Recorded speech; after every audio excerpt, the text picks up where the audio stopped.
നമസ്കാരം. ജയശങ്കർ, വള്ളുവനാട് മാട്രിമോണിയൽ, ഒറ്റപ്പാലം.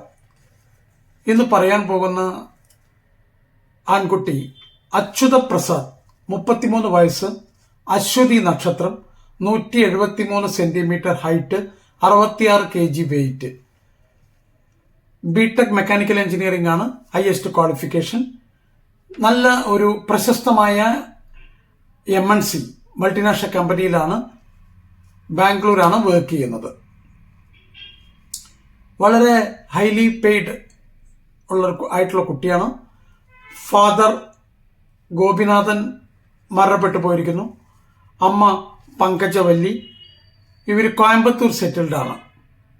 താല്പര്യമുള്ള പെൺകുട്ടികളുടെ രക്ഷിതാക്കൾക്ക് തീർച്ചയായിട്ടും വള്ളുവനാട് മാട്രിമോണിയലായിട്ട് ബന്ധപ്പെട്ട് കഴിഞ്ഞാൽ ഫർദർ വിവരങ്ങൾ എടുത്തു തരുന്നതാണ്. എല്ലാ വീഡിയോകളിലും പറയുന്ന കുറച്ച് കാര്യങ്ങൾ ഈ വീഡിയോയിലും ആവർത്തിക്കാൻ ആഗ്രഹിക്കുകയാണ്. വീട്ടിൽ വിവാഹപ്രായമെത്തിയ ആൺകുട്ടികൾ അല്ലെങ്കിൽ പെൺകുട്ടികൾ ഉള്ളപ്പോൾ അച്ഛനമ്മമാർ കുറച്ച് വറീഡാണ്.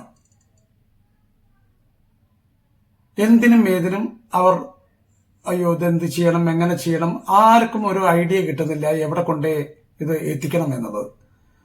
അപ്പോൾ നമ്മൾ എന്ത് ചെയ്യണം എന്ന് പറഞ്ഞു കഴിഞ്ഞാൽ, ആദ്യം വിവാഹപ്രായം എത്തിയ മക്കളുമായി നന്നായി സംസാരിക്കുക. അവരുടെ അഭിപ്രായങ്ങൾ നന്നായിട്ട് കേട്ട് മനസ്സിലാക്കുക. അവർക്ക് പല കാര്യങ്ങൾ പറയാണ്ടാവും. ഇന്ന ജോലി സ്ഥലം വേണം, ഇന്ന ക്വാളിഫിക്കേഷൻ വേണം, ഇന്ന ഹൈറ്റ് വേണം, ഇതൊക്കെ കൃത്യമായിട്ട് അവർ പറയും. കഴിയാവുന്നത്ര മനസ്സിലാക്കാൻ ശ്രമിക്കുക. രണ്ടാമത്, നിങ്ങളുടെ ധർമ്മദൈവങ്ങൾ അല്ലെങ്കിൽ കുടുംബക്ഷേത്രം ഒക്കെ നന്നായിട്ട് പ്രാർത്ഥിക്കുക.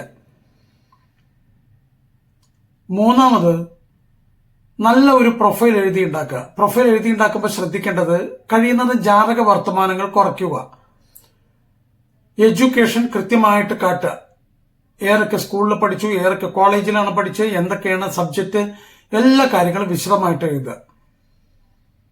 അടുത്തത്, ജോലി കാര്യങ്ങൾ, ഏത് സ്ഥലത്താണ് ജോലി ചെയ്യുന്നത്, ഏത് കമ്പനിയിലാണ് ജോലി ചെയ്യുന്നത്, എത്ര രൂപ സാലറി ഉണ്ട്, എല്ലാ കാര്യങ്ങളും വിശദമായിട്ട് എഴുതുക.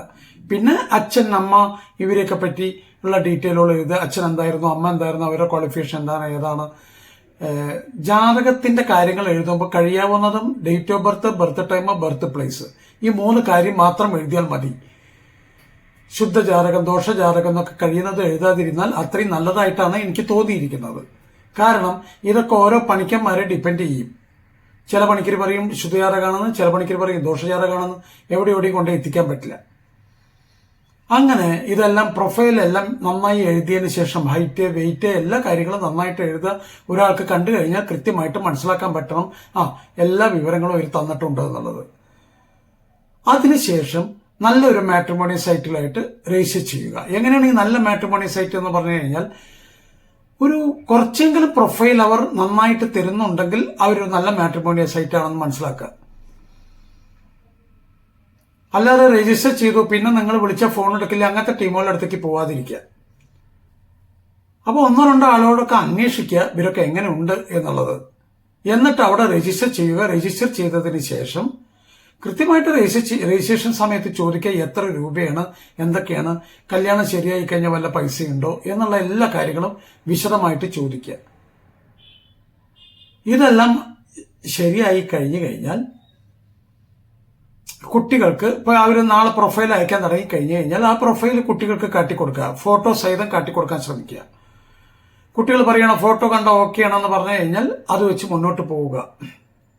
അത് വെച്ച് മുന്നോട്ട് പോകുന്ന സമയത്ത് കുട്ടികളുടെ വാട്സാപ്പ് നമ്പർ അങ്ങോട്ടും ഇങ്ങോട്ടും എക്സ്ചേഞ്ച് ചെയ്യുക. അവർ തമ്മിൽ നന്നായിട്ട് സംസാരിക്കാൻ ശ്രമിക്കുക. വാട്സാപ്പ് കൂടെ അല്ലെങ്കിൽ സോഷ്യൽ മീഡിയ അങ്ങനെയൊക്കെ ഉണ്ടല്ലോ. ഇപ്പോൾ പല ഇതുണ്ടല്ലോ. ഇപ്പോൾ ഫോൺ കൂടെ തന്നെ വേണമെന്ന് അവർക്ക് നിർബന്ധങ്ങളൊന്നുമില്ല. അപ്പോൾ എങ്ങനെ വേണമെങ്കിലും അവർ നന്നായിട്ട് മനസ്സിലാക്കാൻ ശ്രമിക്കുക. നല്ലൊരു ഫ്രണ്ട്ഷിപ്പ് ബിൽഡപ്പ് ചെയ്യുക. അതിനുശേഷം നല്ലൊരു ഫ്രണ്ട്ഷിപ്പ് ബിൽഡപ്പ് ചെയ്ത് കഴിഞ്ഞു കഴിഞ്ഞാൽ പുറത്ത് വെച്ച് കാണാൻ ശ്രമിക്കുക. കഴിയുന്നതും വീട്ടിലല്ല, പുറത്ത് വെച്ച് കാണുക. അതിനുശേഷം മാത്രം മതി പെണ്ണ് കാണൽ ചടങ്ങ്. പെണ്ണ് കാണൽ ചടങ്ങ് കഴിയാവുന്നത്ര ഓക്കെ ആക്കിയതിന് ശേഷം മാത്രമേ ചെയ്യാവൂ. അല്ലാതെ ഒരു കാരണവശാലും ചാടിക്കയറി പെണ്ണ് കണ്ട് നോ എന്ന് പറയുന്നതിനെക്കാട്ടിലും നല്ലത് വിശദമായി അവർ പുറത്ത് വെച്ച് കാണുക, നന്നായിട്ട് സംസാരിക്കുക.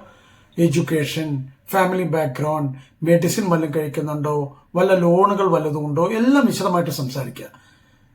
ഇതെല്ലാം സംസാരിച്ചതിന് ശേഷം മാത്രം പെണ്ണ് കാണാൻ ചടങ്ങിനൊക്കെ പോവുക.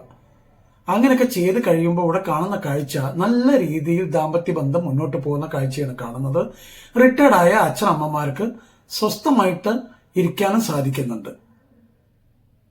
അപ്പൊ എല്ലാ കുട്ടികൾക്കും എത്രയും പെട്ടെന്ന് മംഗളമായിട്ട് തന്നെ വിവാഹം നടക്കുവാൻ വേണ്ടി പ്രാർത്ഥിക്കാം. നന്ദി, നമസ്കാരം. ജയശങ്കർ, വള്ളുവനാട് മാട്രിമോണിയൽ, ഒറ്റപ്പാലം.